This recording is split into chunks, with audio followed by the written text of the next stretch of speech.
Tomato ভর্তা এইটুক আছে, খেয়ে শেষ করছি। কিন্তু এইটুকের মধ্যে রসুন কাঁচামরিচ এত সুন্দর একটা ফ্লেভার। আর এই যে তোমার সিম ভর্তা,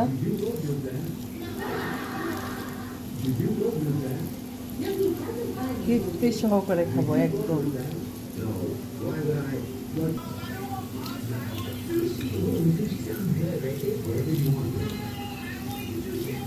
টমেটো রসুন পেঁয়াজ কাঁচামরিচ টেলে বাটা হয়েছে।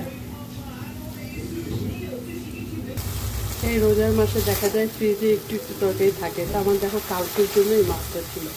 তা আমি একদম ঝোলটা শুকিয়ে নিব, নিয়ে এই মাছটা অর্ধেকটা খাবো, পুরোটা আমি খেতে পারবো না।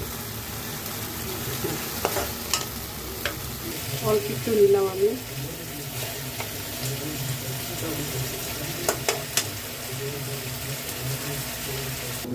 এখন এটা দেখলাম।